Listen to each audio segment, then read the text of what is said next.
Vou tentar ser menos molengão do que fui na minha última gravação. Eh, É preciso ver que parte do princípio que já fizeram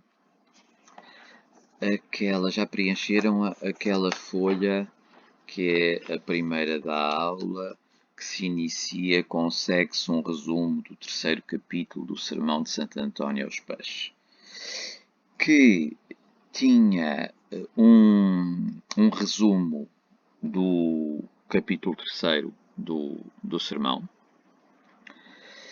um resumo em que aproveitei muitíssimo uma versão para crianças, uma versão infantil do Sermão de Santo António aos Peixes, de Rui Lage, uma adaptação de Rui Lage com ilustrações de André Letria, a quem agradeço. E tinham depois desse resumo uma tabela, um quadro para preencherem com no fundo as características boas, as características louváveis de 5 peixes. Porque, como já perceberam, e devo dizer aí também, este terceiro capítulo é de louvores aos peixes, de elogios aos peixes, agora em particular. O capítulo 2 era de elogios em genéricos a todos os peixes. Portanto, aqui temos 4 espécies de peixe. Eu acrescentei depois um peixe que também é elogiado, mas que não está propriamente nestes 4 que são o objeto de mais louvores. Então, dito isto, posso apresentar este slide que vai reaparecer muitas vezes. É uma rémora. Este peixe que parece, não sei, um TGV ou um avião, talvez mais. E tem ali um dorso onde estão umas, eu ia dizer umas empregadas de limpeza, mas não são empregadas, são atletas de curling, que é um desporto que já devem ter de vez em quando apanhado em canais inesperadamente, talvez do Canadá. E realmente a superfície o dorso da rémora devia dar uma magnífica superfície para praticarmos curling.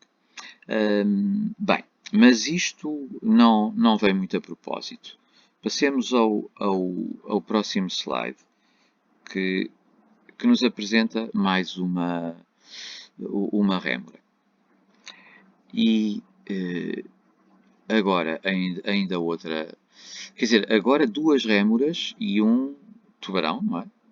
Porque a rémora, já perceberam, eu ia assim dizer sem querer, é parasita de outros peixes, mas na verdade para sermos rigorosos em biologia, é comensal. A relação que há entre rémora, a relação ecológica, aprendi eu há bocadinho no Dr. Google, a relação ecológica entre a rémora enfim, o tubarão, a tartaruga, os animais que ela, ia dizer novamente, parasita, mas não é verdade. É uma relação de comensalismo. Digamos que esses animais não são muito prejudicados e não sei se pode dizer que ambos beneficiam, não, talvez não, mas pelo menos não são muito afetados por esta presença de rémoras ali a pegarem-se aos outros. Não deve ser também muito agradável ter assim uma dezena de rémoras a aborrecer-nos. Aqui são rémoras e não sei se é uma raia, se é uma manta, provavelmente é raia, não é? Aqui uma tartaruga, aqui um sapato. Estes ténis fazem publicidade com rémoras porque a sua sola imita as ventosas, que são na verdade a barbatana dorsal da rémora. Aquelas, realmente a sola daquele ten, como não se diz, claro. A sola daquele ten é parecida com uma ventosa de rémora. Aqui sim temos o quadro que devia ter aparecido em primeiro lugar. É para lembrar que estamos agora no terceiro capítulo, louvores em particular. O capítulo no livro está muito cortado, só nos aparece precisamente a parte da rémora, ou pouco mais. Os outros três peixes louvados, elogiados, dou-os eu aí na nossa folha. Em resumo, claro, muito. Enfim, se quiserem, sim, neste caso é mais resumo do que síntese. De qualquer maneira, está muito condensado e cá está o livro de que retirei estes resumos. E, seguindo a ordem porque os peixes aparecem no capítulo 3º, ainda antes da rémora, temos o peixe de Tobias. O peixe de Tobias, que aqui eu tenho de ilustrar com, com um quadro, porque é um peixe apenas bíblico, quer dizer, é um peixe mítico, não corresponde a nada que haja na natureza. Nem creio tenha sido identificado com algum peixe real. Podia isso acontecer, dizer só em esta alusão lembra o peixe tal, que também tem essas características. Acho que não. Aqui vemos também numa recriação do episódio bíblico, ele é bastante feio, não é? Aquele peixe em que o Tobias, aconselhado pelo Rafael, pelo anjo Rafael, está a pegar. O peixe de Tobias, depois já vamos ver, tem como qualidades, proclamadas aliás pelo anjo, e que o Tobias aproveitou, o ter um fel. Fel é bilis, no fundo, que curava a cegueira, e também ter umas entranhas. Aqui entranhas é assim uma metáfora enfim, das outras miudezas, mas sobretudo o coração. Um coração que também afastava demónios. São essas as duas grandes vantagens do peixe de Tobias. Novamente uma rémora.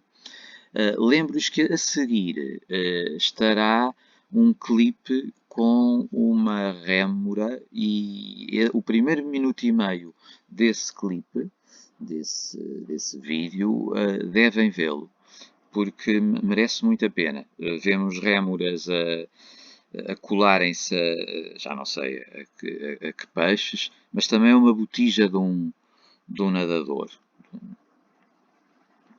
Aqui temos então, já tivemos também o segundo peixe, que é a rémora. Agora temos o terceiro peixe mencionado, que é a tremelga, ou torpedo, ou raia elétrica. Os três nomes podem ser usados. A raia elétrica vai-se ver, tem como mérito transmitir energia, por exemplo, à cana que a tenta pescar e assim paralisar o pescador, não é? E dominar, se quisermos, quem a tenta pescar. E este é o quatro olhos. O quatro olhos, vi há pouco, também se chama traioto. Qualquer dos nomes é castiço. Quatro olhos porque tem dois olhos.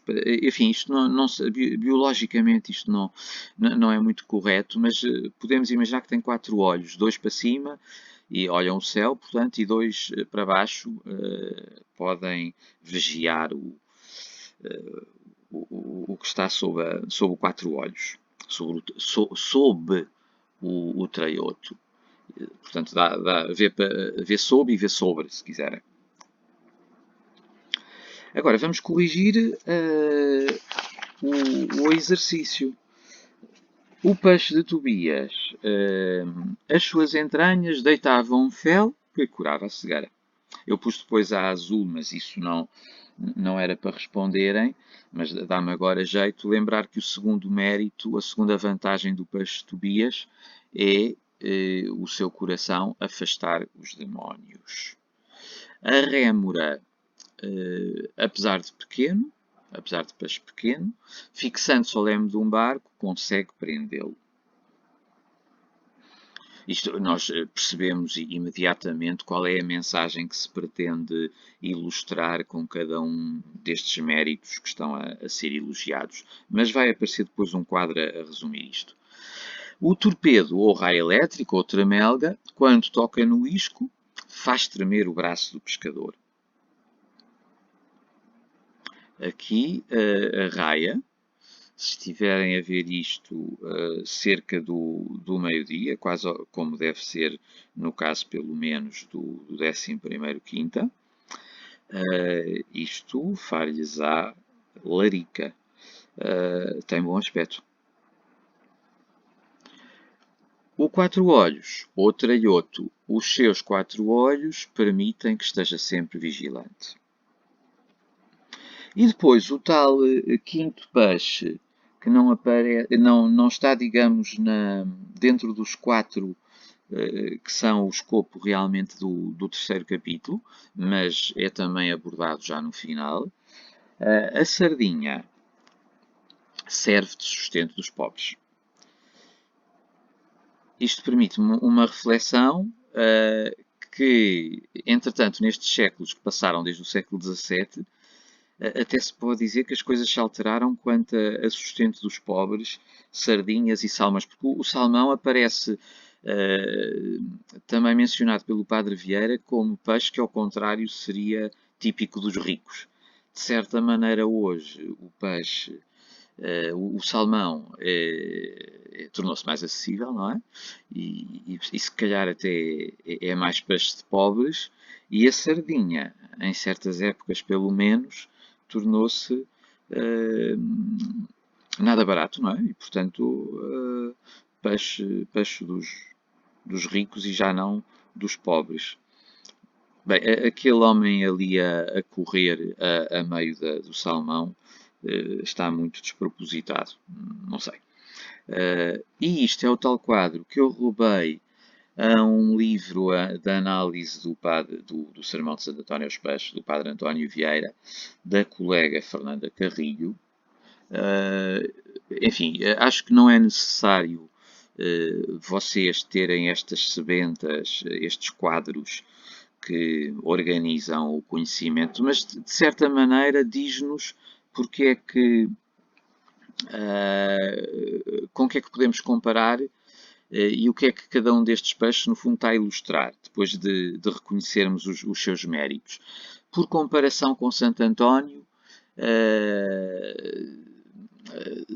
serve, portanto, o peixe de Tobias para lembrar que também o Santo António abria a boca contra os hereges e alumiava e curava a cegueira e lançava os demónios fora, não é? Portanto, o Santo António também era uma espécie de peixe de Tobias. O Santo António também domava as paixões humanas e por isso seria como a rémora poderosa ao bloquear até os lemes de barcos. E depois podem ver também para o torpedo, 22 pescadores tremeram quando ouviram as palavras de Santo António e converteram-se. E, portanto, da mesma maneira que o torpedo fazia tremer o braço do pescador e impedia que o pescassem. E também se pode dizer que o quatro olhos é identificado com os pregadores, na medida em que o peixe também ensina, como devem fazer os pregadores, a olhar para cima, para o céu, e para baixo. Quer dizer, os pregadores devem ensinar a ter em conta o céu e a ter em conta o inferno. E o quatro olhos tem precisamente essa estratégia. E já vou em 15 minutos, chega, depois voltarei com um comentário a mais slides, mas depois de tentarem vocês, além de ver o célebre clipe da Rémora, tentarem também completar já a outra folha, que já vai ter que ver com argumentos e com exemplos, já não é específica do sermão de Santo António, mas é igualmente útil. Ficava então por aqui. Por agora.